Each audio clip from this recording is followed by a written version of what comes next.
Bonjour, je suis Solène Bourque, psychoéducatrice, et c'est avec un grand bonheur que je vous retrouve pour ce troisième épisode de 5 minutes pour comprendre. Aujourd'hui, on prend 5 minutes pour comprendre comment favoriser une transition harmonieuse à l'école. Donc, la rentrée qui approche à grands pas, donc dans quelques jours déjà, c'est la fin des vacances d'été ou du camp de jour et ce sera la rentrée pour les enfants du primaire et également la première rentrée pour les enfants de maternelle 4 et 5 ans. J'ai un épisode complet sur la transition, l'arrivée à la maternelle que j'avais fait avec les balados de Grandir ensemble, que je pourrais vous mettre en lien sur mes publications sur les réseaux sociaux.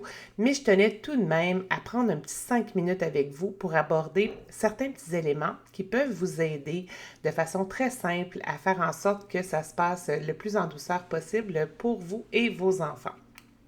Donc, la rentrée peut apporter beaucoup d'émotions différentes chez les enfants. Donc, des émotions d'excitation, d'enthousiasme aussi, parce que les enfants ont hâte d'arriver à l'école, ont hâte de revoir leurs amis. Certains sont très stimulés aussi par le fait d'apprendre de nouvelles choses, mais ça peut aussi apporter un certain stress, quelques petites craintes aussi de comment les choses vont se passer. Et comme parent, on peut avoir tendance à vouloir magnifier, idéaliser la rentrée à l'école en étant nous-mêmes très enthousiastes pour qu'il soit le plus positif possible face à cette rentrée-là. Donc, ça peut poser par contre un petit piège quand on fait ça. Parce que si on présente à notre enfant l'école de façon idéalisée, en leur disant par exemple, hey, l'école commence, tu vas voir, ça va être génial, tu vas apprendre plein de choses, tu vas rencontrer des nouveaux amis, tu vas avoir une enseignante ou un enseignant que tu vas apprécier et ça va vraiment être bien, tu vas vraiment adorer ça. Ben, si ça se passe pas exactement comme ça, si les premières journées sont plus difficiles pour votre enfant, ben, soit qu'il va se dire que vous lui avez pas dit exactement la vérité, ou encore qu'il va sentir que c'est lui qui fait pas bien les choses, qui est inadéquat ou qui est pas compétent, puis c'est ça, qui a pas le tour finalement de faire les choses correctement pour que l'école se passe bien. Et on veut éviter ça hein, chez nos enfants, ce sentiment-là d'incompétence. Donc, comment on peut faire en sorte pour transformer ce message très positif-là en un message plus réaliste? Donc, ce serait dans le fond de davantage dire à votre enfant que ben, l'école va commencer bientôt. L'école, c'est plein de choses intéressantes. Hein? On va apprendre des nouvelles choses, on va rencontrer des nouvelles personnes, mais il va aussi y arriver des événements qui ne se passeront pas exactement comme il l'avait imaginé. Et ça, ben, ça peut lui faire vivre toutes sortes d'émotions. Mais on lui fait confiance.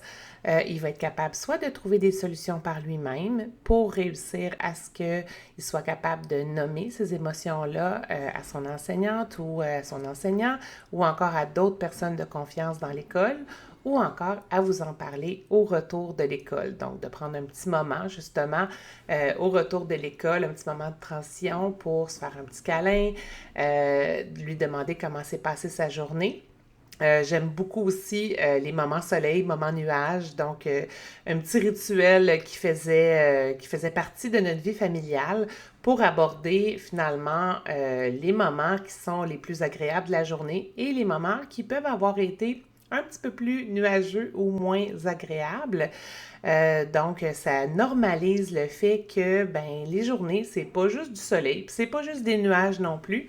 On peut aussi, comme adulte, partager, comme parents, partager aussi les soleils et les nuages de nos journées.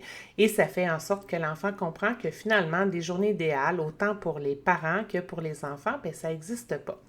Donc, cette petite stratégie-là va assurément vous aider à ce que les premières journées se passent un petit peu mieux.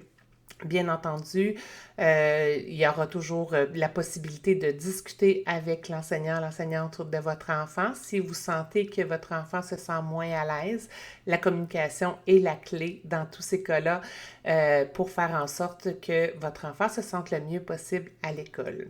Alors, je conclus mon petit épisode d'aujourd'hui sur ça et on va aborder d'autres éléments en lien avec l'école dans les prochaines semaines également pour voir comment se passe la rentrée et comment votre enfant s'adapte à cette nouvelle routine. Donc, sur ce, je vous souhaite bonne rentrée à tout le monde et à très bientôt.